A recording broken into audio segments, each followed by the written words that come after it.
আজকে এমন একটা রেসিপি শেয়ার করব যেটা হয়তো আপনারা আগে কখনো ট্রাই করেননি। ঘরে থাকা জিনিস দিয়েই সহজে ঝামেলা ছাড়া বানিয়ে ফেলতে পারেন। একদম নতুন ধরনের রেসিপি। তো বেশি কথা না বাড়িয়ে চলুন শুরু করা যাক।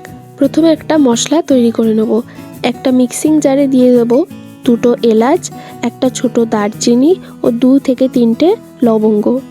এর সাথে দিয়ে দেবো 1/2 চামচ গোটা ধনে, 1/2 চামচ গোটা মৌরি আর একটা ছোট টমেটো কুচি, আর 4টে কাঁচা লঙ্কা ও খুব সামান্য জল দিয়ে পেস্ট তৈরি করে নেব।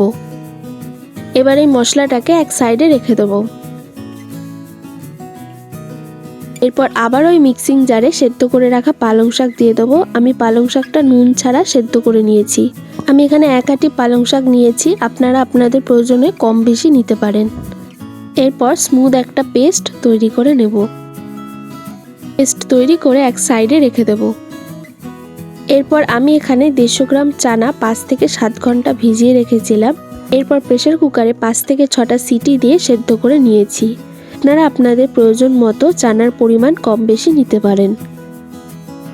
এরপর একটা কড়াইতে বেশ কিছুটা পরিমাণ তেল গরম করে নেব। তেল গরম হয়ে আসলে দিয়ে দেবো 1 চামচ সাদা গোটা জিরে। জিরে দিয়ে নেড়ে চেড়ে ভালো করে ভেজে নেব। গোটা জিরে ভাজা হয়ে আসলে বানিয়ে রাখা মশলার পেস্টটা দিয়ে দেব। মশলা দিয়ে ততক্ষণ কষিয়ে নিতে হবে যতক্ষণ না তেল ছেড়ে আসছে। মশলা থেকে তেল ছেড়ে আসলে একে একে হলুদ গুঁড়ো ও খুব সামান্য জিরে গুঁড়ো দিয়ে দেব। আমি এখানে চিনির বদলে গুড়ের ব্যবহার করছি, আপনারা চিনিও দিতে পারেন। মিষ্টির পরিমাণটা আপনারা আপনাদের প্রয়োজন বুঝে ব্যবহার করতে পারেন। সব কিছু ভালো করে 1 থেকে 2 মিনিট মিডিয়াম টু হাই ফ্লেমে কষিয়ে নেব।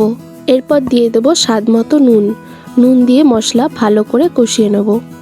ভালো করে কষিয়ে নেওয়ার পর এরপর দিয়ে দেবো আগে থেকে সেদ্ধ করে রাখা কাবলি ছোলাগুলো। কাবলি ছোলাগুলো কষাতে কষাতে আসুন জেনে নিই কাবলি ছোলার উপকারিতা। কাবলি ছোলায় থাকে প্রচুর পরিমাণে প্রোটিন, আয়রন, ফসফরাস, যা আমাদের শরীরের জন্য উপকারী। কাবলি ছোলায় প্রোটিনের মাত্রা থাকে 12 থেকে 15 গ্রাম, যা শক্তি ও কার্যক্ষমতা বাড়াতে সাহায্য করে। কাবলি ছোলায় গ্লাইসেমিক সূচক কম থাকায় তাই এটি ডায়াবেটিস রোগীদের জন্য খুবই পুষ্টিকর খাবার। কাবলি ছোলা দিয়ে কষানো হয়ে গেলে আগে থেকে বেটে রাখা পালং শাকটা দিয়ে দেবো।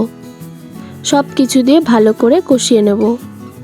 মিক্সিং জার ধুয়ে জলটা দিয়ে ভালো করে মিশিয়ে নেব।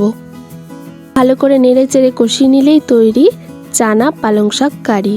দেখুন, খুব সহজেই ডিনার বা লাঞ্চ বা কোনো নিরামিষ দিনের অনুষ্ঠানে এই রেসিপিটা ট্রাই করতে পারেন। ভিডিওটা ভালো লাগলে লাইক, শেয়ার, সাবস্ক্রাইব করবেন আর কমেন্ট করে জানাবেন রেসিপিটা কেমন লাগলো। আর যারা আমাকে সাবস্ক্রাইব করে পাশে আছেন তাদের অনেক ধন্যবাদ। আজ এই পর্যন্তই, দেখা হচ্ছে নেক্সট ভিডিওতে।